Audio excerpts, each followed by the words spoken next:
Bien, ahora vamos a pasar al tercer grupo de moléculas orgánicas importantes o importantísimas para nuestro cuerpo, podríamos decir una de las más importantes, que son las proteínas. ¿Por qué son tan importantes? Porque bueno, tienen muchas funciones en nuestro cuerpo, cumplen, o sea, prácticamente todo lo que vemos en nuestro organismo está generado por proteínas. Y todas cumplen una función específica en el organismo, ¿sí? Así, si bien también los glúcidos y los lípidos tienen sus funciones, estas tienen una función fundamentalmente estructural, como por ejemplo la queratina, o sea, en el pelo y las uñas, que está bien, son quizás anexos, pero también tienen que ver en el colágeno, es decir, toda nuestra piel por debajo está formada con colágeno y elastina, son dos moléculas que están por fuera de las células, pero le dan esa consistencia al tejido, por ejemplo, de la piel. Lo mismo que en los tejidos óseos, en los tejidos conjuntivos, todo lo que rodea y une los distintos tejidos de los órganos tiene colágeno y elastina. Por eso tienen funciones estructurales, o sea, participan en la estructura de todo nuestro cuerpo, tanto desde los huesos, como de los órganos, como de la piel. También son proteínas, tienen una función de transporte, como la hemoglobina, esa que pasó acá, y la mioglobina en el músculo, es decir, transportan ¿qué? En este caso están transportando oxígeno en sangre para llevar a los tejidos, o la mioglobina, que es similar a la hemoglobina, pero es que se encuentra dentro del músculo y le provee de oxígeno también como una reserva extra de oxígeno al músculo. ¿Por qué? Porque el músculo cuando empieza a trabajar, cuando nosotros nos estamos moviendo, estamos usando esos músculos, los músculos ahí tienen que realizar mucho trabajo para obtener energía, y para eso necesitan oxígeno. Para eso requieren de su propia reserva de oxígeno, que es la mioglobina. Acá es donde tenemos ese músculo y bueno, dentro del músculo contiene esta proteína. También tiene que ver con las proteínas contráctiles, es decir, forma parte del tejido muscular dentro de las fibras musculares, que son células. Son las proteínas más abundantes prácticamente en nuestro organismo, más allá del colágeno, es la actina y la miosina, porque tenemos una gran cantidad de tejido muscular en nuestro cuerpo.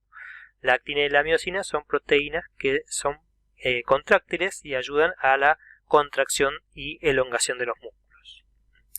Luego tenemos este señor que aparece acá, es César Milstein, que fue el que descubrió los anticuerpos monoclonales, o sea, lo que tiene que ver, no es que descubrió la inmunología, ya se sabía, pero él descubrió una parte de esos anticuerpos que están presentes en el torrente sanguíneo, en la sangre, y cómo producirlas. Es decir, las proteínas tienen función inmunológica porque son los que forman los anticuerpos, los que nos protegen de virus, bacterias y hongos que entran, o sea, agentes extraños que entran a nuestro organismo.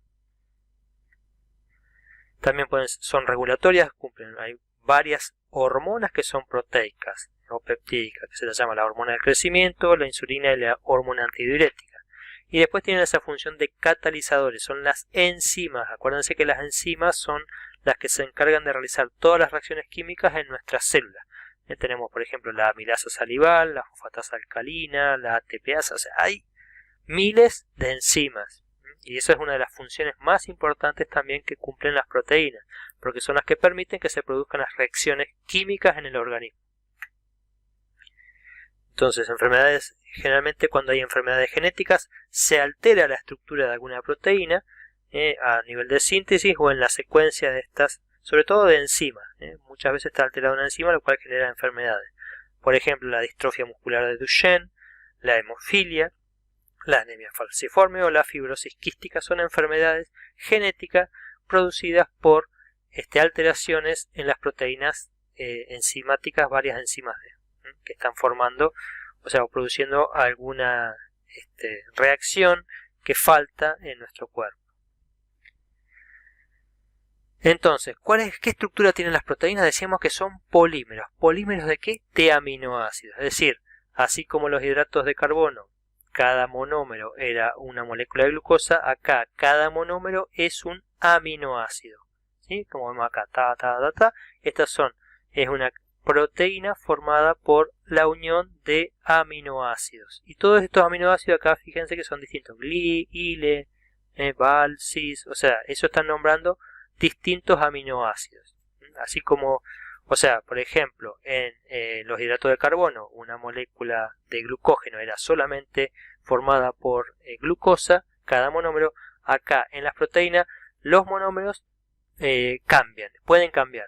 ¿Hay un número infinito? No, no hay un número infinito. Están formadas por estos aminoácidos. Y dentro de estos aminoácidos, vamos a ver ahora su estructura, pero hay aproximadamente 20 aminoácidos. ¿Sí? Y bueno, los aminoácidos es la unidad estructural más pequeña, si es el monómero de una proteína. Y tiene una estructura definida que también siempre nos gusta que lo sepan, porque nosotros tenemos que saber qué estructura tiene un aminoácido.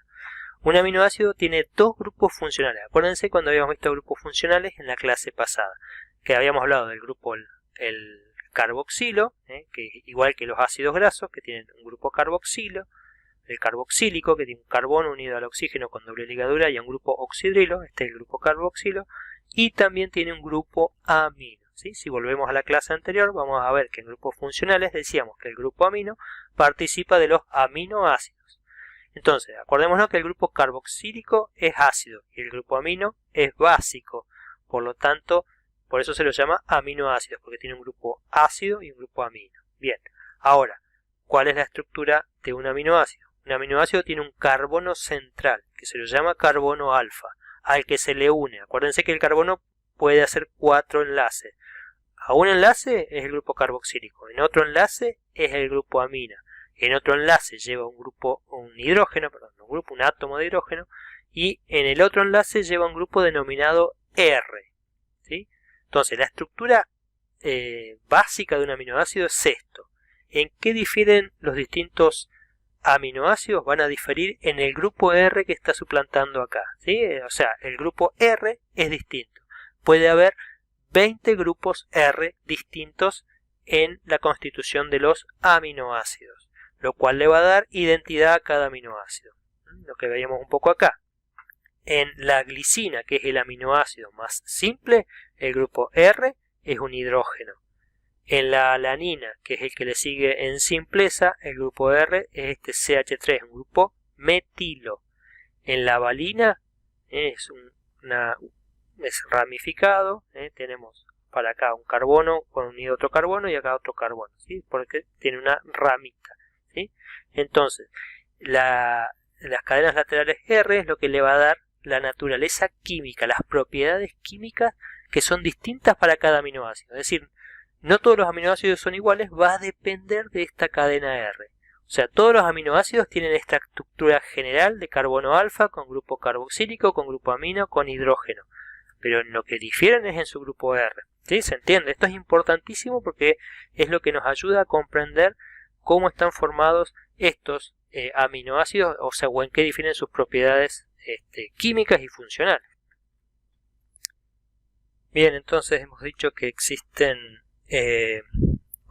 varios tipos de aminoácidos, distintos tipos de aminoácidos, y que la naturaleza química está definida por este grupo R que los sustituyente, o sea, que lo sustituye, el sustituyente R que se le dice. Entonces, vamos a ver que existen 20 aminoácidos diferentes que difieren en su cadena lateral R. Y las distintas proteínas van a tener distintos porcentajes de alguno de estos 20. O sea, pueden tener los 20, pero no todos, la cantidad, no pueden ser, no necesariamente todos los mismos 20.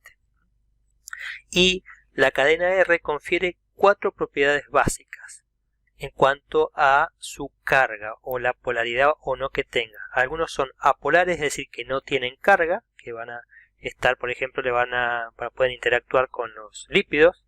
Los polares sin carga, como vemos acá, los que están en verde. Los que son ácidos y los que son básicos, los que pueden ceder protones o los que pueden tomar protones. Entonces, estos tienen carga porque tienen algún grupo oxidrilo o sulfidrilo, como vemos acá, o un grupo amino, pero no, sí, un amino adicional, pero no cargado, sino que interactúa con este carbono, o oxidrilo. Estos en general son polares. Estos que están acá, valina, alanina, valina, leucina, isoleucina, prolina, metionina, fenilalanina y triptofano, son aminoácidos no polares, que no les gusta estar en medio acuoso, al menos su cadena lateral R, ¿no? El resto sí. Y los otros, estos son polares con carga, es decir, tienen una carga parcial, mientras que estos tienen una carga neta, es decir, tienen o son positivos o negativos. Estos son los ácidos son negativos, los básicos van a ser positivos, porque tienen, en general el grupo amino es el que reacciona dándole esa carga adicional.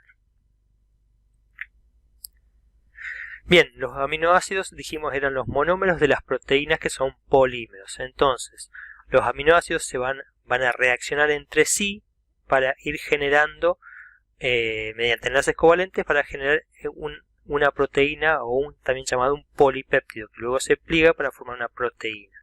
Lo más importante que tenemos que ir recordando es que se forma el enlace peptídico, es decir, los aminoácidos están unidos entre sí por un enlace peptídico, que es un enlace covalente. Y en ese enlace peptídico, entonces cuando se forma el enlace peptídico, se produce una reacción de deshidratación, de síntesis, se pierde una molécula de agua y reacciona. Fíjense acá tenemos el carbono central. El que reacciona es el carbono carboxílico, o sea, el oxígeno unido a este carbono carboxílico con el amino o el hidrógeno de este amino unido al carbono alfa. Entonces reacciona este carbono carboxílico y este amino mediante una reacción de deshidratación para generar en este caso un dipéptido. O sea, acá están dos aminoácidos unidos, dipéptido. Se une un aminoácido más por enlace peptídico a esta cola de acá, nos va a formar un tripéptido. Y así sucesivamente. Mientras más péptidos tenga, va a ser un tetrapéptido, pentapéptido, etcétera, hasta formar un polipéptido. O sea, existen cadenas de aminoácidos, o sea, que forman un polipéptido de miles de aminoácidos. Miles, hay proteínas muy grandes realmente formadas por miles de aminoácidos, así como hay otras que tienen 4 o 5, hay otras que tienen 20. La variedad es enorme. Pero acá el grupo, entonces, el que reacciona es el grupo carboxilo con el grupo amino, o sea, el grupo carboxilo de este primer aminoácido con el grupo amino del segundo aminoácido. Y de esta manera se van uniendo uno atrás del otro. Por ejemplo, acá dice, bueno, la formación de un tetrapéptido, que tenemos metionina, ácido aspartico, leucina y tirosina, que se unen la metionina con el ácido aspartico con la leucina y la leucina con la tirosina, ¿sí? Acá no hay ramificaciones ni nada, es una cadena lineal, formando como un trencito. Metionina, aspartato, leucina y tirosina. Acá vemos una reacción también un poco más una animación de cómo ocurre eso, la metionina y la alanina, que hay que identificar cuáles son los grupos. Va a reaccionar, ahora veremos, este oxígeno con dos hidrógenos de la alanina, el que acá estamos representando, este es el primer aminoácido, el residuo número 1, este va a ser el residuo número 2, donde se va a producir entonces esta reacción de deshidratación para que se unan. Queda unido por un enlace que se llama amida. El enlace es amida o enlace peptídico. Tenemos carbono central. Ahora se va a unir la leucina por otra reacción de deshidratación. Entonces nos queda este dipéptido, ahora se transformó en tripéptido. Y acá viene otro aminoácido más, que es el triptófano en este caso, que va a formar el tetrapéptido. Y lo que está en verde representa los grupos R. Y de esta manera se formó un tetrapéptido. Pero así sucesivamente, es decir, las cadenas carbonadas, o sea, las cadenas polipeptídicas van creciendo y creciendo secuencialmente, dependiendo de qué, hasta cuál es su tamaño, qué es lo que lo determina, la información genética. Los genes son los que determinan cómo va a ser una proteína. Tenemos acá. Bien.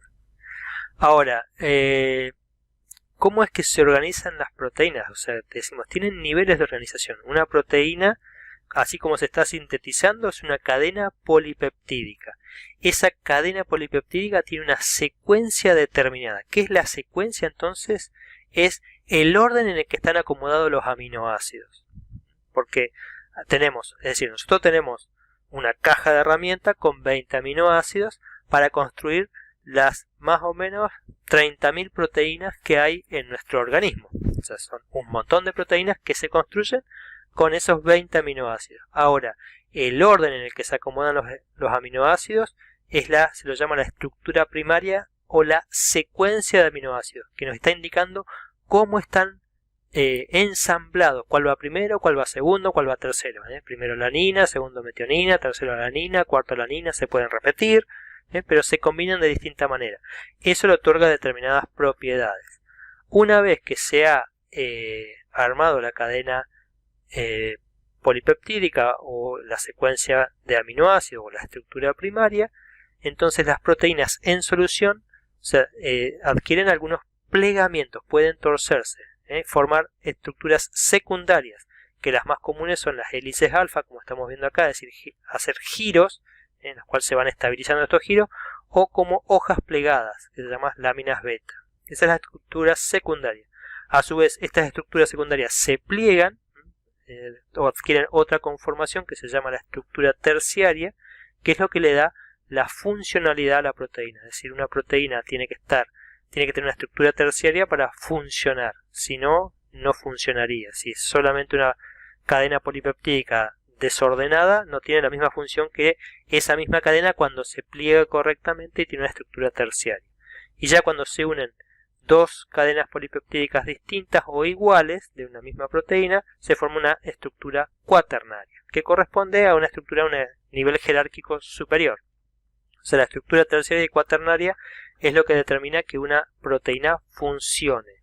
Pero cómo se va a plegar va a depender de su estructura primaria. Entonces, acá el primario depende de la secuencia, el secundario del plegamiento que adoptan basado en puentes de hidrógeno y la hoja plegada beta o las láminas beta. Tenemos la terciaria, la forma tridimensional, y la cuaternaria cuando se unen una o más cadenas polipeptídicas ya plegadas. Ejemplo de esto es la hemoglobina. ¿Ves que tenemos la estructura primaria, que la hemoglobina va a adquirir distintas estructuras secundarias que luego se pliegan? Es decir, dentro de este plegamiento de la proteína final existen estructuras secundarias como las hélices alfa. Y luego 4 moléculas de hemoglobina se unen para formar la hemoglobina funcional, es decir, la hemoglobina que puede transportar sangre, que tiene 4 sitios para transportar, que puede transportar oxígeno, no sangre, que está en la sangre y transporta oxígeno. La hemoglobina es la proteína transportadora de oxígeno. A este grupito que hay acá, que es el grupo hemo, se une el oxígeno. Y como se unen 4 cadenas polipeptídicas distintas en la estructura cuaternaria, hasta la proteína que sale a la sangre en los eritrocitos, tiene 4 grupos hemo que transportan 4 átomos de oxígeno. Entonces, para hacer un ejemplo, un segundito. Bien, para hacer este ejemplo de cómo son las estructuras, vemos acá entonces que en la estructura primaria de una proteína es su cadena de aminoácidos, la secuencia de aminoácidos, cómo está formada esa secuencia. Entonces esa secuencia luego adquiere plegamientos como hélices alfa y hojas plegadas beta, y a su vez en la estructura terciaria se vuelve a replegar. Esto va muy rápido. Acá repetimos plegamientos y poner pausa. Entonces esos plegamientos van nuevamente, primero se pliega, adquiere, acá en esta zona adquirió una estructura secundaria de hoja plegada beta. Esta beta sheet quiere decir hoja plegada beta. Esta adquirió una estructura de hélice alfa y esta también, que a su vez están estabilizadas por los famosos puentes de hidrógeno. Luego la proteína en sí tiene microdominios o zonas donde adquirieron estructuras secundarias. Esas estructuras secundarias ahora se pliegan sobre sí mismas, formando entonces una estructura terciaria.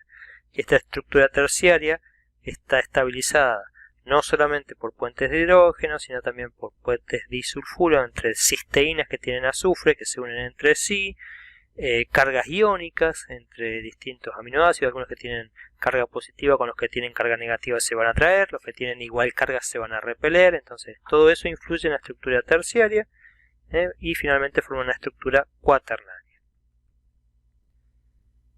Bien. ¿Cómo vamos a clasificar las proteínas? Hay 3 criterios, no nos asustemos con esta tabla, parece mucho, pero no es tanto. ¿Sí? Tiene un criterio funcional, uno estructural y uno químico. La funcional, si la proteína es monomérica, tiene una sola cadena polipeptídica, u oligomérica si tiene 2 o más cadenas, es decir, si está formada por varias subunidades. Básicamente si tiene una estructura cuaternaria.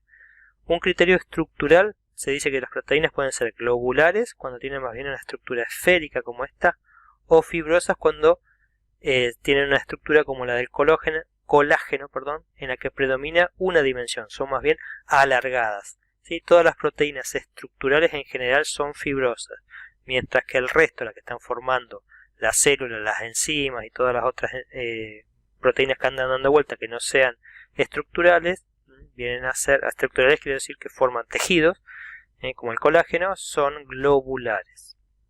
Otro criterio es el químico.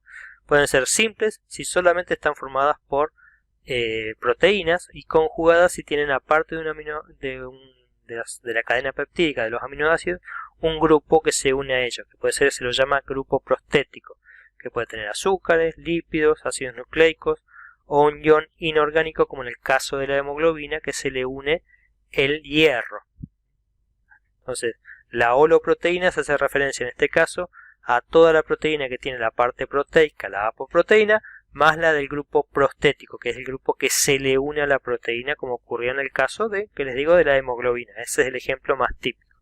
Pero un montón de enzimas tienen esta estructura de proteína conjugada, en la cual tenemos una apoproteína y un grupo prostético, un grupo unido. Ejemplo de proteína fibrosa también es la queratina, que está en el pelo. Tienen, que son cadenas alargadas que a su vez se enrollan y superenrollan formando los protofilamentos, y estas forman las protofibrillas y después los filamentos intermedios. Esta está presente en piel, pelo y uñas. La queratina es la que le otorga, por ejemplo, a la uña y al pelo esa dureza y a la piel esa parte impermeable. La piel en sí tiene esa elasticidad por el colágeno, pero la parte impermeable y la dureza exterior es gracias a la queratina. Entonces acá 2 polipéptidos se tienen que unir para formar, o sea, mediante puentes disulfuro. Y de esta manera se van enlazando, generando, bueno, acá tenemos un cabello donde está la cutícula, y ahí se puede ver entonces la estructura del pelo y de la queratina dentro del pelo. Es decir, creo que han escuchado propagandas que dice con queratina, que la queratina mejoraría los cabellos. Bueno, no sé, no creo que entre al pelo, porque esto es algo que lo generan las células, pero por ahí tienen algún efecto. Pero bueno, cuando dice queratina, lo que le sacan es esta parte de los pelos, será de algún animal, para generar un shampoo que tiene pedazos de queratina. Eso es básicamente, en esas propagandas lo que encontramos. Eso en el cabello también, incluso el grado, o sea, los puentes disulfuro, las interacciones que hay entre las distintas cadenas, es lo que va a determinar que un pelo sea lacio o rizado. Es decir, si depende de la estructura de esa queratina y de cómo se generan estos puentes entre distintas cisteínas, los aminoácidos cisteínas de cada una de las cadenas, que puede ser de esta forma, genera un pelo lacio, y cuando está de esta forma queda un pelo rizado, donde hay muchas uniones, no solo entre cadenas, sino dentro de la cadena. Esto es intercatenario y esto es intracatenario. O sea, hay puentes disulfuro intracatenarios, lo cual lleva a un pelo rizado. Ejemplo de las proteínas globulares es la hemoglobina y la mioglobina. Las proteínas que están presentes tanto en la carne como en la sangre y le dan ese color rojo característico. Es relativamente pequeño y fíjense que tiene un grupo prostético, que se le llama el grupo hemo. Es un grupo ferroporfirínico, tiene estos anillos de porfirina que se le dice, y el grupo o un ion inorgánico que es el hierro, y eso es lo que le da, bueno, ese color característico. La última de las funciones entonces que tenemos que ver de las proteínas es su función como enzimas. Habíamos dicho que las enzimas son las que posibilitan las reacciones químicas en nuestro organismo, ya que si tuviésemos que llevar esas reacciones espontáneamente en la naturaleza, se requeriría de mucha temperatura o mucha concentración de el sustrato para que se produzca la reacción.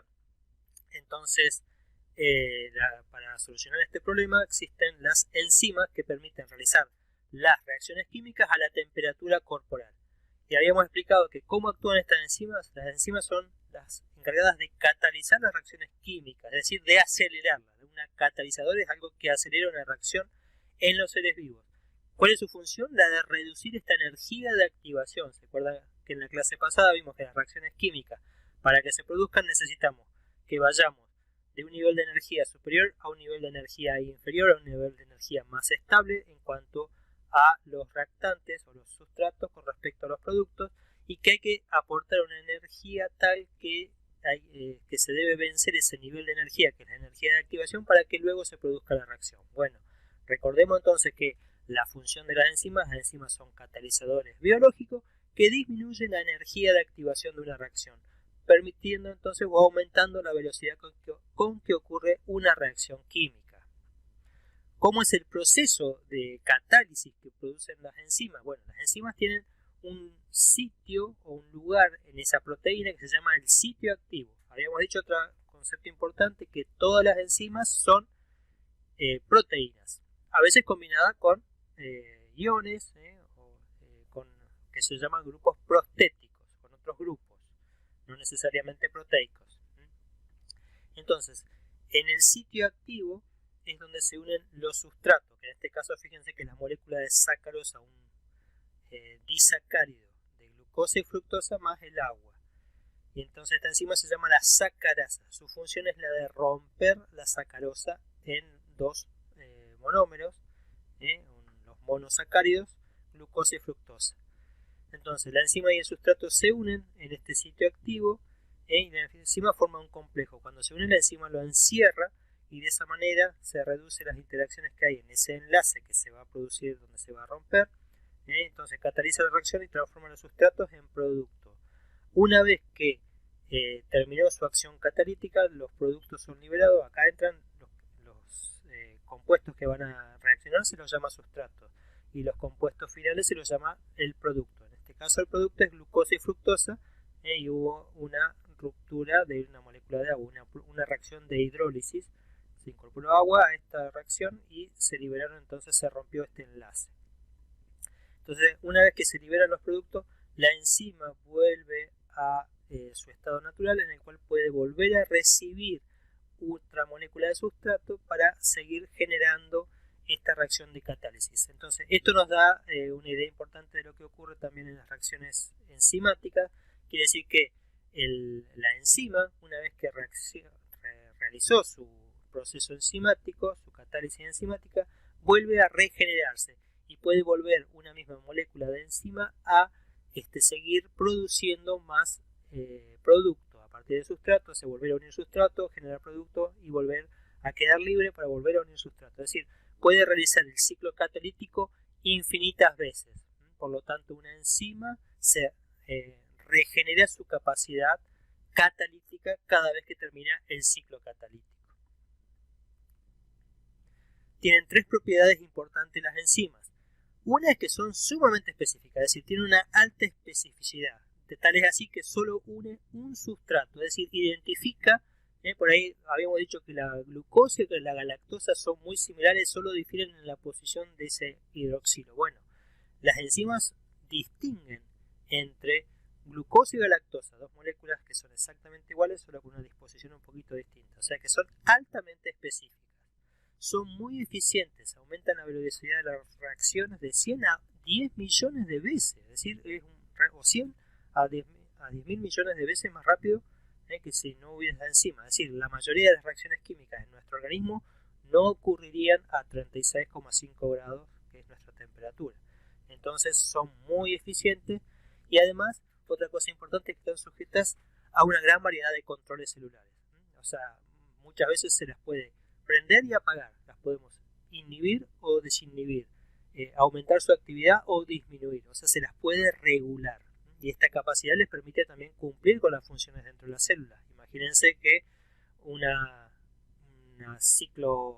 una reacción, ¿sí? No puede ocurrir indefinidamente.